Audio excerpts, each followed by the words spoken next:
El barro rojo manchó el piso de roble pulido. Era la tierra cruda del sur de Texas. Una tormenta brutal azotaba los ventanales de la hacienda Los Robles. El agua golpeaba contra los cristales con una furia ciega. Afuera, la noche era un océano de viento frío y lodo oscuro. Adentro, el gran comedor brillaba bajo la luz cálida de los candelabros de cristal. Ignacio se detuvo en el umbral de la puerta doble. Llevaba puesto un abrigo de lana húmeda que pesaba sobre sus hombros cansados. Sus botas de cuero gastado estaban cubiertas de una gruesa capa de arcilla roja. El agua de la lluvia escurría por el ala de su sombrero y caía en gotas lentas sobre la madera impecable. Cada gota sonaba como un reloj marcando el tiempo en una habitación demasiado silenciosa. Ignacio respiró hondo. El olor a tierra mojada, a ganado y a mezquite húmedo entró con él, invadiendo el aire perfumado del comedor. Era el olor del trabajo duro, era el olor de 40 años de sangre y callos. En el centro de la inmensa habitación, una larga mesa de caoba dominaba el espacio. Estaba servida con porcelana fina, copas de cristal y cubiertos de plata que reflejaban la luz de las velas. Allí estaban sentados Santiago y Renata, su hijo y la mujer que, supuestamente, se convertiría en su esposa. Santiago llevaba un traje a la medida, oscuro y perfecto. Su postura era recta, su rostro una máscara de calma absoluta. Era el heredero único, el director corporativo del imperio agrícola, un hombre que trataba cada conversación como una partida de ajedrez. A su lado, Renata parecía pertenecer a otro mundo. Llevaba un vestido de diseñador color crema, impecable y ajustado. En su dedo anular brillaba un enorme anillo de zafiro que capturaba toda la luz de la habitación. Ella era una figura de la alta sociedad de Miami. Una mujer obsesionada con la imagen, con los apellidos y con las apariencias. Su familia estaba ahogada en deudas ocultas, pero ella caminaba por el mundo como si fuera dueña del aire que respiraba. Cuando Ignacio dio el primer paso hacia la mesa, un trozo de barro seco se desprendió de su bota. Cayó sobre el piso de roble con un sonido sordo. Renata levantó la vista de su plato. Sus ojos se clavaron en el lodo, luego en las botas sucias, y finalmente en el rostro curtido de Ignacio. Su expresión cambió en un segundo. La sonrisa elegante desapareció, reemplazada por una mueca de asco puro y sin disimular. Sus labios se apretaron, su nariz se arrugó ligeramente, como si el simple olor de la lluvia y el trabajo la ofendiera. Ella no vio al dueño de 2000 acres de tierra. No vio al hombre que había comprado esa hacienda en bancarrota y la había reconstruido pedazo a pedazo. Ella solo vio a un viejo con ropa de trabajo. Para Renata, Ignacio era un simple jardinero, un peón de los establos que se había equivocado de puerta. Una mancha en su noche perfecta. El silencio en el comedor se volvió denso, casi asfixiante. Santiago no se movió. No dijo una sola palabra. Simplemente levantó su copa de agua y tomó un sorbo lento, observando la reacción de su prometida por encima del borde de cristal. Renata dejó caer su tenedor sobre el plato de porcelana.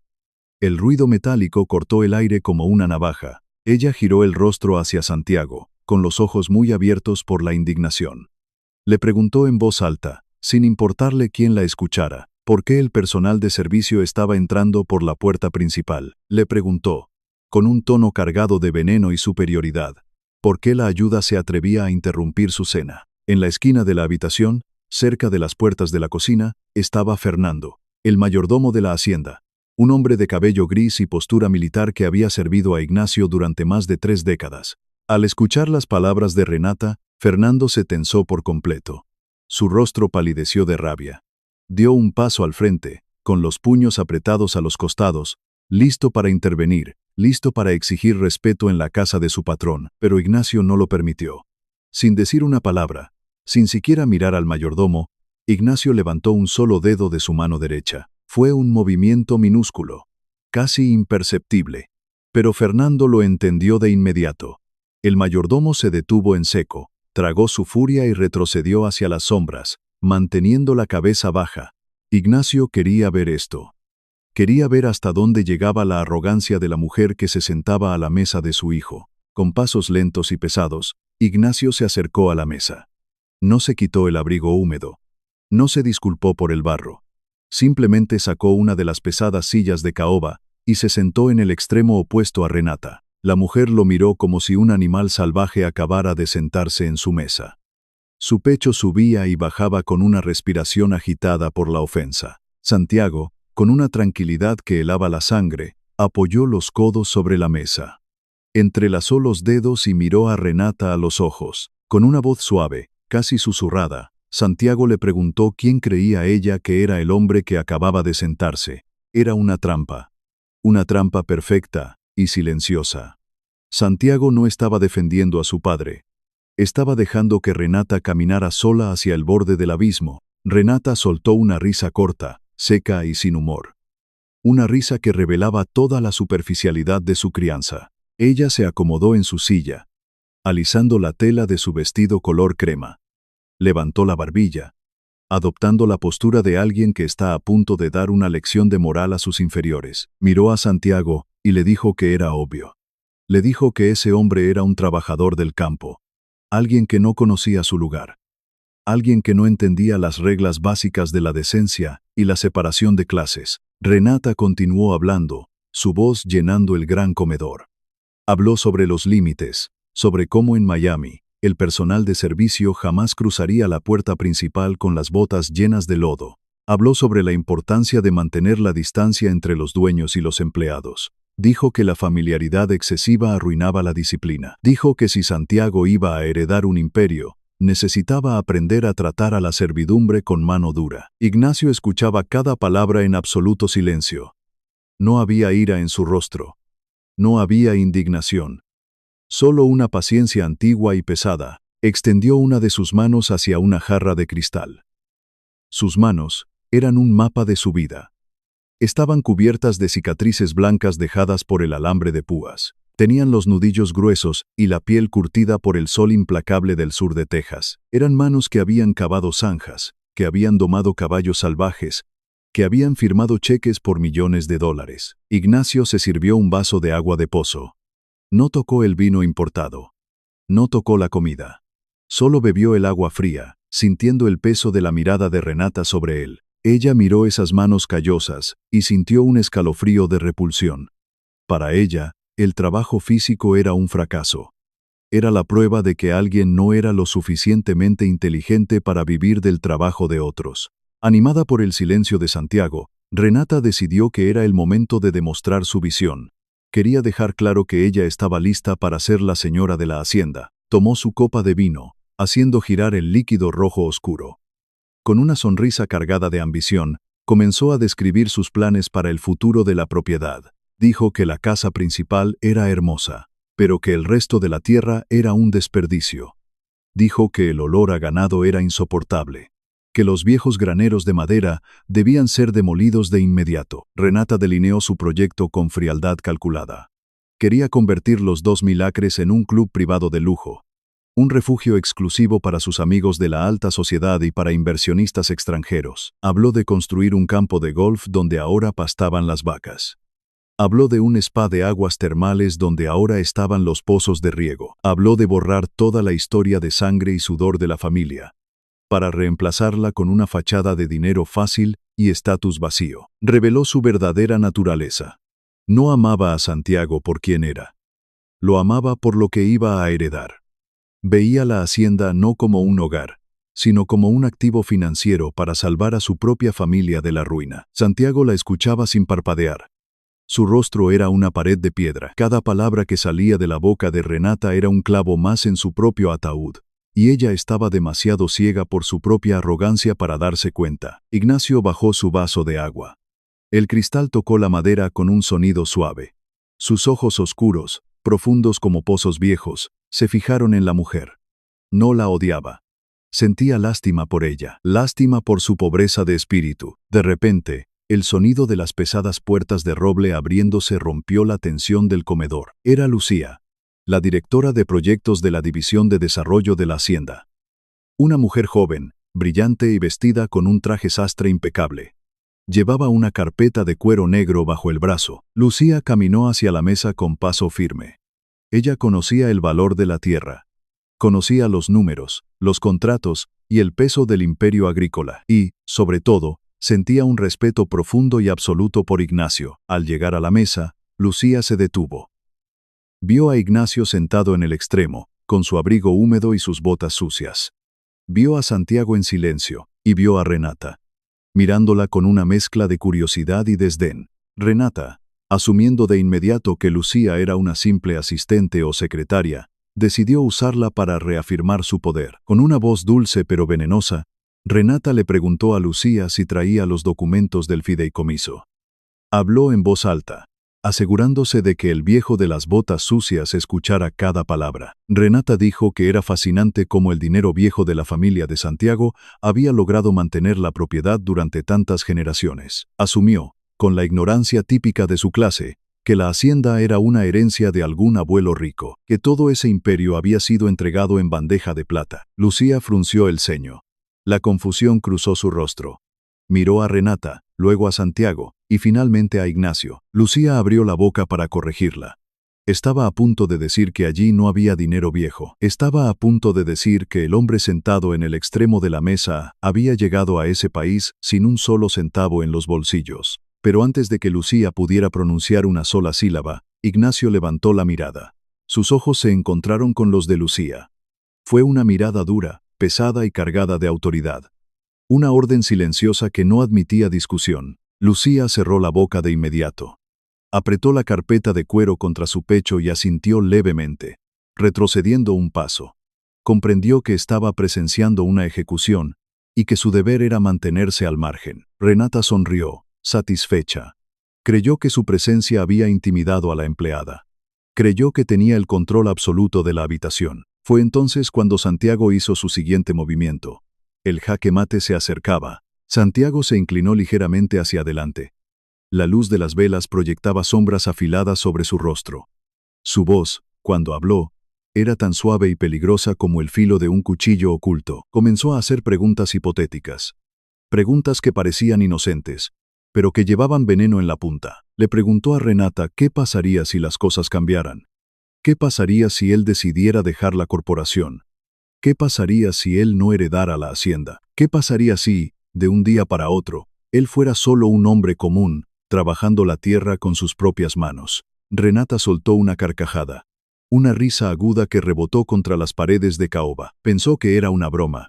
Pensó que Santiago estaba jugando un juego romántico y absurdo. Pero al ver que la expresión de Santiago no cambiaba, que sus ojos seguían fijos y fríos, la sonrisa de Renata se desvaneció lentamente. La máscara de la novia perfecta cayó por completo. La desesperación y la codicia asomaron en su rostro. Con una voz fría y cortante, Renata le dijo que no fuera ridículo. Le dijo que ella no había invertido 2 años de su vida en esa relación para terminar viviendo en una cabaña de madera. Le dijo, mirándolo a los ojos, que ella tenía estándares, que su familia en Miami dependía de ciertas alianzas estratégicas, que si no había riqueza, si no había un imperio que gobernar, ella no perdería ni un segundo más de su tiempo en ese maldito rancho. El silencio regresó al comedor, un silencio tan pesado que casi se podía tocar. Ignacio seguía inmóvil. Sus manos callosas descansaban sobre la mesa. Su respiración era lenta y profunda. Había escuchado suficiente. La auditoría moral había terminado. Renata, sintiendo la tensión en el aire pero malinterpretando por completo la causa, decidió que era el momento de reafirmar su autoridad sobre la casa. Quería demostrarle a Santiago que ella podía manejar a la servidumbre. Giró el rostro hacia Ignacio. Sus ojos se llenaron de un desprecio absoluto. Levantó una mano con las uñas perfectamente pintadas y señaló el trozo de barro seco que había caído de la bota de Ignacio, el lodo rojo que manchaba el piso de roble pulido. Con una voz aguda, autoritaria y llena de asco, Renata le dio una orden directa. Le exigió a Ignacio que se levantara de inmediato. Le ordenó que limpiara ese desastre con sus propias manos, y le dijo que, cuando terminara, se largara a la cocina, que era el único lugar de la casa donde la gente como él tenía permitido comer. El sonido de la lluvia golpeando los ventanales pareció detenerse por un segundo. Santiago movió las manos. Muy lentamente, tomó su tenedor y su cuchillo de plata. Los bajó con una precisión milimétrica y los colocó sobre la mesa. El tintineo metálico resonó en el inmenso comedor como el martillo de un juez dictando sentencia. La habitación quedó en un silencio sepulcral. Ni siquiera Fernando, en las sombras, se atrevía a respirar. Santiago levantó la vista. Sus ojos oscuros, idénticos a los de su padre, se clavaron en el rostro de Renata. Ya no había amabilidad en su mirada. Ya no había paciencia, solo había una frialdad absoluta y devastadora. Santiago se quedó mirándola durante un largo y agónico momento. Dejó que el peso de su error la aplastara en silencio. Finalmente, con una voz que no era más que un susurro cargado de peligro, Santiago rompió el silencio. Él la miró fijamente y preguntó: ¿Quién crees que pagó para restaurar esta casa? Santiago movió las manos. Muy lentamente, tomó su tenedor y su cuchillo de plata. Los bajó con una precisión milimétrica y los colocó sobre la mesa. El tintineo metálico resonó en el inmenso comedor como el martillo de un juez dictando sentencia. La habitación quedó en un silencio sepulcral. Ni siquiera Fernando, en las sombras, se atrevía a respirar. Santiago levantó la vista. Sus ojos oscuros, idénticos a los de su padre, se clavaron en el rostro de Renata. Ya no había amabilidad en su mirada. Ya no había paciencia, solo había una frialdad absoluta y devastadora. Santiago se quedó mirándola durante un largo y agónico momento. Dejó que el peso de su error la aplastara en silencio. Finalmente, con una voz que no era más que un susurro cargado de peligro, Santiago rompió el silencio. Él la miró fijamente y preguntó: ¿Quién crees que pagó para restaurar esta casa? Renata parpadeó. Una sonrisa nerviosa, frágil como el cristal, intentó formarse en sus labios. Ella creyó que era un acertijo, una prueba extraña de su prometido. Ella soltó una risa corta y vacilante. Le dijo a Santiago que no entendía el juego. Le dijo que obviamente el dinero venía del fideicomiso de su familia, del abuelo que había fundado el imperio, pero Santiago no sonrió. No movió un solo músculo de su rostro. Él se inclinó un poco más sobre la mesa de caoba. La luz de los candelabros proyectaba sombras duras sobre sus facciones. Con la misma voz baja y controlada, Santiago disparó la siguiente pregunta. Le preguntó quién creía ella que había comprado las tierras del norte cuando el banco intentó embargarlas hace 30 años. Renata tragó saliva. La sonrisa desapareció por completo de su rostro. El aire en el comedor de repente se sentía demasiado pesado, demasiado denso para respirar. Ella miró a Lucía, buscando algún tipo de apoyo, buscando que la directora de proyectos interviniera y detuviera esa locura. Pero Lucía se mantenía firme como una estatua de sal. Su rostro era una máscara de profesionalismo absoluto. No había piedad en sus ojos. Santiago no le dio tiempo a Renata para formular una respuesta. La acorraló con otra pregunta, más afilada que la anterior. Le preguntó quién creía ella que había fundado la corporación agrícola, quién había negociado los derechos de agua con el estado de Texas, quién había construido cada maldito centímetro de ese imperio con sus propias manos. El corazón de Renata comenzó a latir con una fuerza descontrolada. Un sudor frío le recorrió la nuca. Sus ojos, llenos de un pánico naciente, viajaron desde el rostro implacable de Santiago hasta el extremo opuesto de la mesa. Allí estaba Ignacio, el hombre del abrigo húmedo, el hombre de las botas cubiertas de barro rojo, el hombre al que ella acababa de ordenar que limpiara el piso y se largara a la cocina. Ignacio la miraba en silencio. Sus manos callosas seguían descansando sobre la madera pulida. No había ira en su postura. Solo la tranquilidad inquebrantable de una montaña que observa una tormenta pasajera. La mente de Renata y Guansego, Guansiu Ornar, que Guandre Ornabara, que entrenado para juzgar el valor de una persona por la marca de su reloj y el corte de su traje, no podía procesar lo que estaba sucediendo. Era imposible. Ese viejo no podía ser el dueño. Ese viejo olía a lluvia, a ganado y a sudor. No llevaba un reloj suizo. No llevaba zapatos italianos, pero la verdad estaba allí, aplastándola con el peso de 2000 acres de tierra texana. Santiago apoyó ambas manos sobre la mesa y se puso de pie lentamente. Su figura alta y elegante proyectó una sombra larga que cubrió a Renata por completo. El heredero del imperio la miró desde arriba. Su voz ya no era un susurro. Ahora resonaba en las paredes de roble, con una autoridad que helaba la sangre. Santiago levantó un brazo y señaló directamente hacia el extremo de la mesa. Le dijo a Renata, con cada sílaba cargada de desprecio, que el hombre al que acababa de insultar no era un jardinero, no era un peón de los establos. Le dijo que ese hombre era Ignacio, su padre, el único y absoluto dueño de la hacienda Los Robles, y de cada centavo de la compañía que ella planeaba gobernar. El mundo de Renata se detuvo. El sonido de la lluvia golpeando los ventanales pareció desaparecer, ahogado por el zumbido ensordecedor en sus propios oídos. Su mano derecha, que sostenía la copa de vino tinto, comenzó a temblar violentamente. Los dedos de Renata perdieron toda su fuerza. El cristal se resbaló de su agarre. La copa cayó sobre la mesa y rodó hasta el borde, estrellándose contra el piso de roble pulido. El sonido del cristal rompiéndose fue como un disparo en medio del silencio. El vino oscuro salpicó por todas partes. Manchó la madera impecable. Y, lo peor de todo, empapó la falda de su vestido color crema de diseñador. La mancha roja se extendió por la tela cara como si fuera sangre fresca. Pero a Renata no le importó el vestido. No le importó la mancha. El terror absoluto se apoderó de ella. Su respiración se volvió errática, casi un jadeo. Se levantó de golpe. La pesada silla de caoba raspó contra el suelo. Sus rodillas temblaban tanto que apenas podía mantenerse en pie. Renata miró a Santiago con los ojos muy abiertos, llenos de lágrimas de desesperación. Su voz salió aguda, rota y patética. Comenzó a balbucear excusas. Dijo que no lo sabía, que todo era un malentendido terrible, que ella jamás habría hablado así si hubiera sabido quién era él. Se giró hacia Ignacio. Juntó las manos frente a su pecho, en un gesto de súplica que resultaba humillante para una mujer que, minutos antes, se creía la dueña del mundo. Le rogó a Ignacio que la perdonara.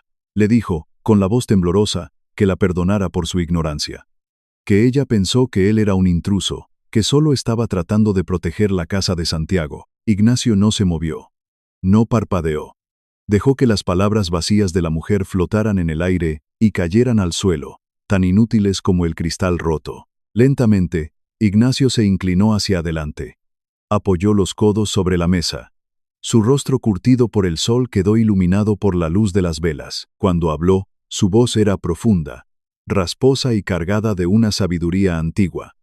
Sonaba como la tierra misma hablando. Ignacio la miró a los ojos y le dijo que no se molestara en mentir. Le dijo, con una calma que cortaba más que cualquier grito, que ella no lo había malinterpretado.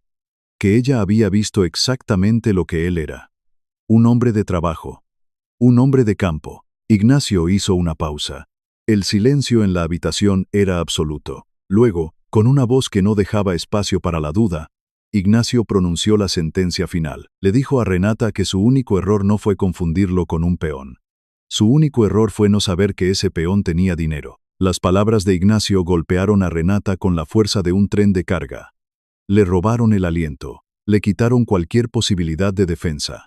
Él había desnudado su alma frente a todos. Había expuesto su codicia, su clasismo y su absoluta falta de humanidad. Renata bajó la cabeza. Las lágrimas de humillación comenzaron a rodar por sus mejillas, arruinando su maquillaje perfecto. Pero el castigo aún no había terminado. Santiago no había terminado. El hijo de Ignacio dio un paso hacia ella. Extendió la mano derecha, con la palma hacia arriba. Su rostro era una máscara de hielo. Con una voz seca y cortante, Santiago le ordenó que le devolviera el anillo. Renata levantó la vista de golpe. El pánico en sus ojos se multiplicó por 1000. El anillo de zafiro que llevaba en el dedo anular no era solo una joya.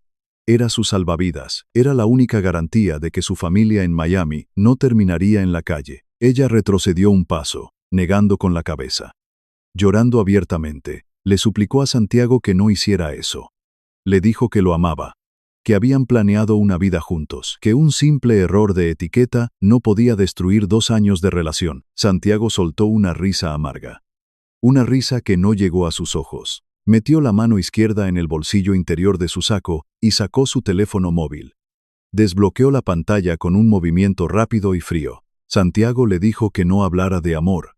Le dijo que el amor no se calcula en hojas de cálculo ni en contratos de arrendamiento. Sin apartar la mirada de ella, Santiago comenzó a leer en voz alta. Leyó los mensajes de texto que Renata había enviado esa misma tarde a sus amigas en Miami. Mensajes que el equipo de seguridad cibernética de la corporación había interceptado como parte de una auditoría de rutina a los dispositivos conectados a la red de la hacienda. La voz de Santiago resonó en el comedor repitiendo las palabras exactas de Renata. Leyó cómo ella describía la hacienda como una mina de oro maloliente.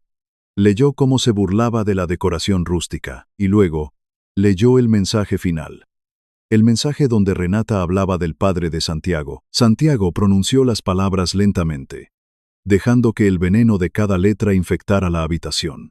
Leyó cómo Renata llamaba a Ignacio un viejo obstáculo que pronto estaría bajo tierra. El silencio que siguió fue devastador. Renata cerró los ojos. Un sollozo ahogado escapó de su garganta.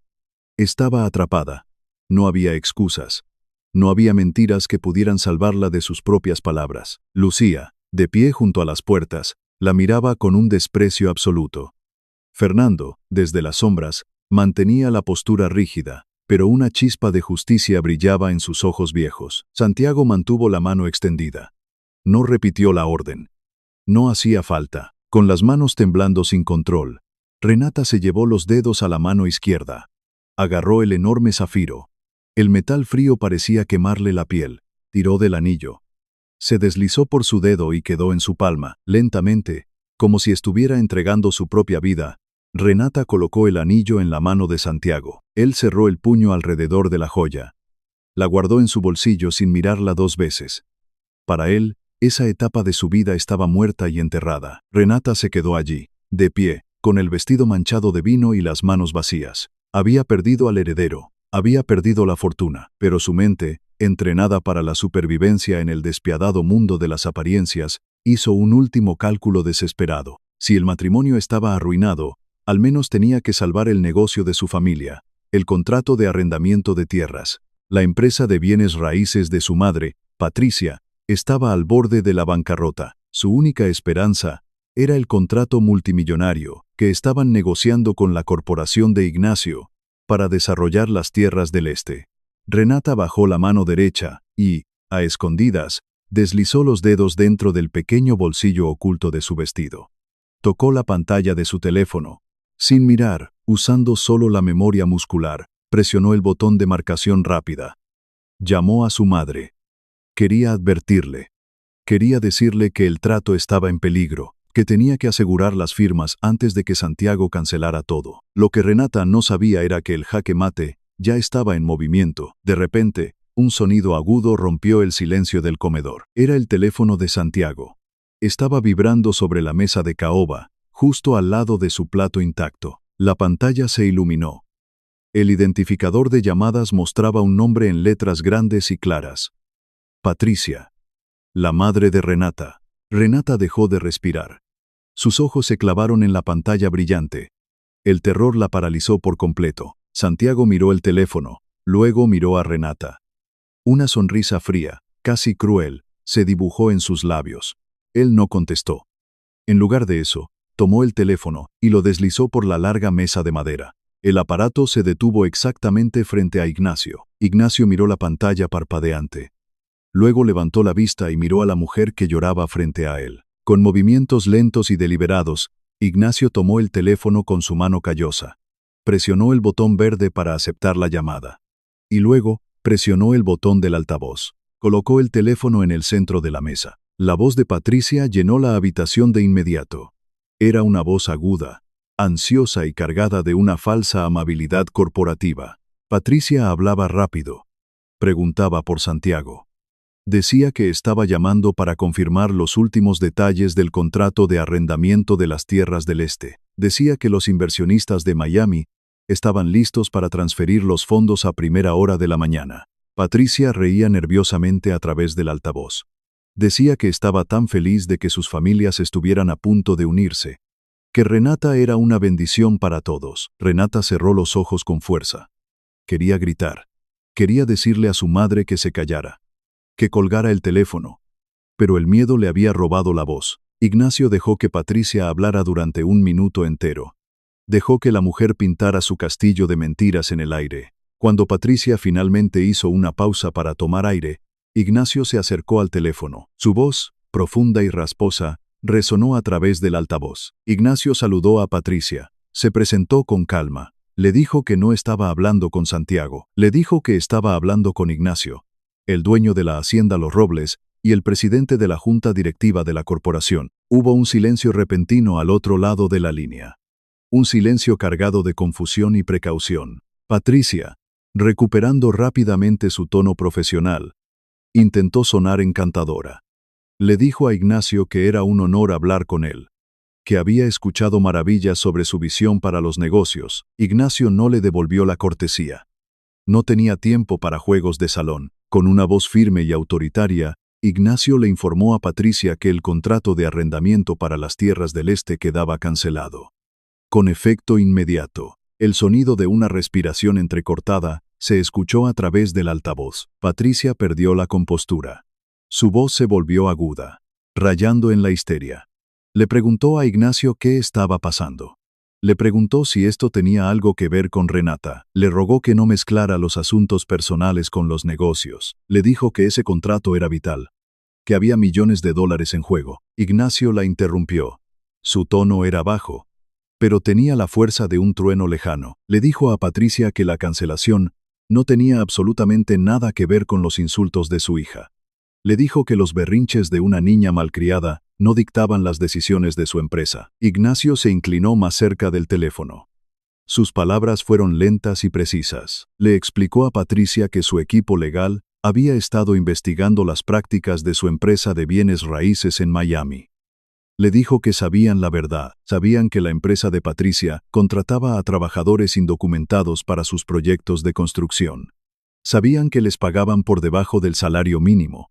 Sabían que no les daban equipo de seguridad. Sabían que los amenazaban con la deportación si se atrevían a quejarse de las condiciones inhumanas. Ignacio levantó la vista y miró a Renata. Sus ojos eran dos pozos de oscuridad implacable. Habló por el altavoz, pero sus palabras eran para las dos mujeres. Les dijo que él había llegado a ese país con las manos vacías, que había dormido en el suelo de tierra, que había trabajado bajo el sol hasta que las manos le sangraban.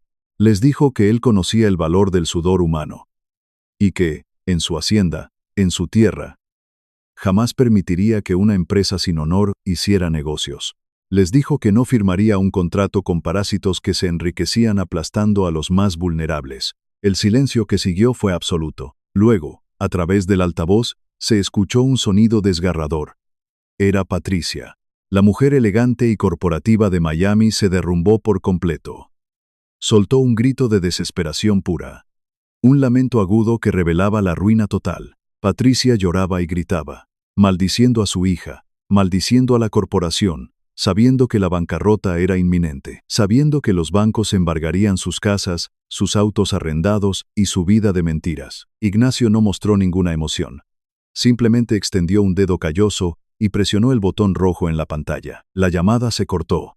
El grito de Patricia desapareció, dejando el comedor sumido en un silencio sepulcral. Renata cayó de rodillas sobre el piso de roble. El impacto hizo que el barro seco y el cristal roto crujieran bajo su peso.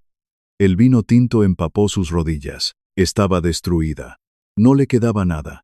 Su futuro como la señora de la hacienda se había esfumado. Su familia estaba arruinada. Su reputación en Miami pronto sería polvo. Levantó el rostro hacia Santiago.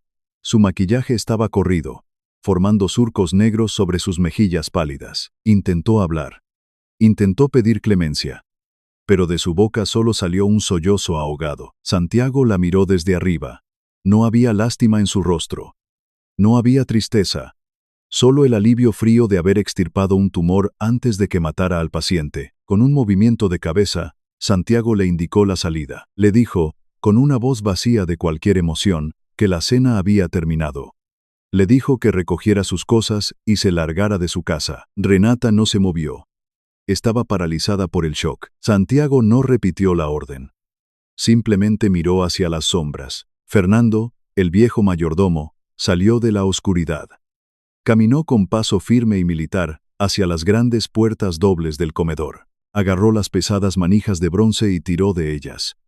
Las puertas se abrieron de par en par. Más allá del pasillo principal, la puerta principal de la hacienda también fue abierta por los guardias de seguridad. El viento frío del sur de Texas entró de golpe en la casa. Las llamas de los candelabros parpadearon violentamente. El olor a lluvia, a tierra mojada y a tormenta, inundó el comedor. El sonido del aguacero era ensordecedor. La noche afuera era negra, salvaje y despiadada. Fernando se detuvo junto a la puerta abierta. Miró a Renata. Su rostro, que había soportado los insultos de la mujer durante meses, ahora reflejaba una dignidad inquebrantable. Con un gesto cortés pero firme, Fernando le señaló el camino hacia la tormenta. Renata entendió que no había apelación posible. El juicio había terminado. Se puso de pie lentamente. Sus piernas temblaban. Su vestido color crema estaba arruinado, manchado de vino y barro. Sus zapatos de diseñador crujieron sobre los cristales rotos. No miró a Santiago. No miró a Ignacio. Mantuvo la cabeza baja, aplastada por el peso de su propia arrogancia. Caminó hacia la puerta. Cada paso que daba la alejaba del imperio que creyó tener en sus manos. Cruzó el umbral del comedor. Atravesó el largo pasillo iluminado. Y finalmente, salió por la puerta principal. El viento la golpeó de inmediato. La lluvia helada empapó su cabello y su ropa en cuestión de segundos. Renata caminó hacia la oscuridad, hundiéndose en el lodo rojo del camino de entrada. El mismo lodo que ella había despreciado. El mismo lodo que ahora arruinaba sus zapatos y manchaba su piel. Detrás de ella, las pesadas puertas de madera de la hacienda. Los robles se cerraron con un golpe sordo y definitivo. El sonido de los cerrojos de acero encajando en su lugar fue el último clavo en su ataúd social. Dentro del comedor, la tormenta quedó silenciada una vez más. El calor de la casa regresó lentamente. Lucía, la directora de proyectos, asintió levemente hacia Ignacio, mostrando su respeto, y se retiró en silencio por la puerta lateral, llevándose consigo la carpeta de cuero negro. Fernando apareció con una escoba pequeña y un recogedor de plata. Sin decir una palabra, se arrodilló junto a la mesa y comenzó a barrer los pedazos de cristal roto y a limpiar el vino derramado. Santiago se quedó de pie durante un largo rato, mirando hacia el lugar donde Renata había estado arrodillada. Respiró hondo. Pasó una mano por su cabello perfectamente peinado, dejando que la tensión abandonara sus hombros. Luego, se giró hacia su padre. Ignacio seguía sentado en el extremo de la mesa. Su vaso de agua de pozo estaba medio vacío.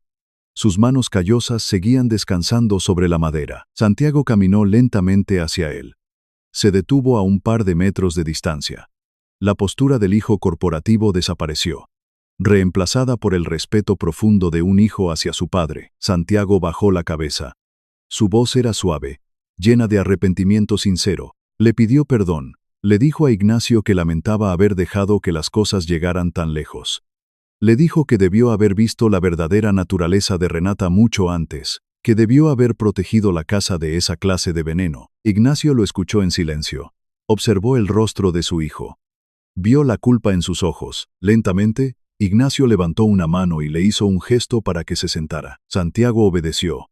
Sacó la silla más cercana y se sentó junto a su padre. Ignacio miró hacia el piso de roble. Miró la mancha oscura donde el vino se había mezclado con el barro rojo que había caído de su bota. El viejo patrón de la hacienda suspiró. Un sonido profundo que parecía venir del centro de la tierra. Ignacio miró a su hijo a los ojos. Le dijo que no tenía nada de qué disculparse.